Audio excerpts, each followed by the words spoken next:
भारत में 4G service की शुरुआत करने वाली रिलायंस जियो ने ही भारतीय बाजार में सस्ते 4G स्मार्टफोन उतारकर एक नई और बड़ी शुरुआत की थी।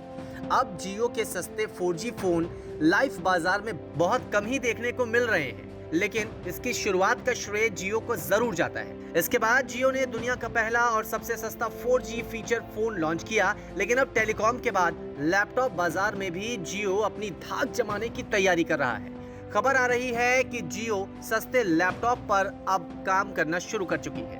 रिपोर्ट के मुताबिक रिलायंस जियो जल्द ही जियो बुक नाम से अपना पहला और सस्ता लैपटॉप लॉन्च करेगी। जियो बुक में 4G कनेक्टिविटी भी मिलेगी।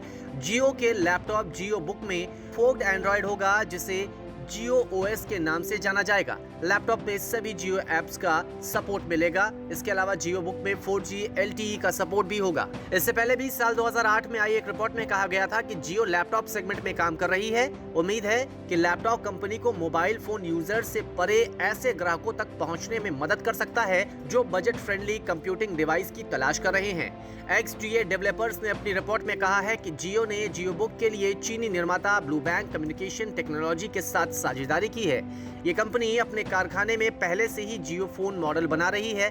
जियो बुक का डेवलपमेंट पिछले साल सितंबर की शुरुआत में शुरू हुआ था और 2021 की पहली छमाही तक जारी रहने की उम्मीद है।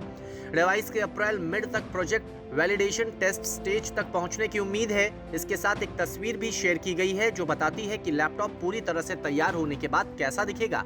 लीक इमेज में देखा जा सकता है कि लैपटॉप में विंडोज भी है, लेकिन डिवाइस को विंडोज पर चलने की उम्मीद नहीं है। ऐसे में उम्मीद की जा रही है कि अगर जियो वास्तव में जियो बुक पर काम कर रहा है तो स्पेसिफिकेशन अलग होंगी। एक रिपोर्ट के मुताबिक जियो बुक के प्रोटोटाइप में 1366/768 पिक्सल रेजोल्यूशन डिस्प्ले और क्वालकॉम स्नैपड्रैगन 665 प्रोसेसर मिलेगा, जो स्नैपड्रैगन X12 4G मॉडेम के साथ आएगा। लैपटॉप के एक मॉडल में 2GB रैम और 32GB स्टोरेज है।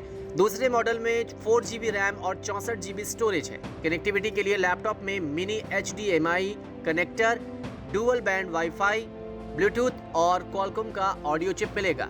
जियो की कीमत के बारे में डिटेल्स अभी तो सामने नहीं आई है। हालांकि उम्मीद की जा रही है कि इस साल के आखिर तक ये लैपटॉप एक बजट सेगमेंट में भारतीय बाजार में उतार दिया जाएगा। जियो का ये लैपटॉप बाजार में आते ही तहलका मचा सकता है। इसकी बड़ी वजह है लैपटॉप की कीमत। ये लैपटॉप उन सभी यूजर्स को अट्रैक्ट कर सकता है जो महंगे होने की वजह से लैपटॉप अफोर्ड नहीं कर सकते। भारत में लैपटॉप बाजार में अभी विदेशी कंपनियों का ही दबदबा है। लैपटॉप और टैबलेट के मामले में भारत अब भी आयात पर निर्भर है। इसका 87% आयात चीन से होता है। भारत में लैपटॉप का बाजार बहुत बड़ा नहीं है। ऐसे में माना यह जा रहा है कि जियो का सस्ता लैपटॉप आते ही चाइनीज और दूसरी विदेशी कंपनियों का भारत में मार्केट शेयर कम हो सकता है। सरकार भी आत्मनिर्भर भारत अभियान के तहत देसी कंपनियों को बढ़ावा दे रही है। इसी का फायदा जियो के सस्ते लैपटॉप को भी मिल सकता है। यानी आने वाले दिनों में डेटा मार्केट के अलावा लैपटॉप बाजार में भी जियो की धाक हो सकती है। न्यूज तक ब्यूरो।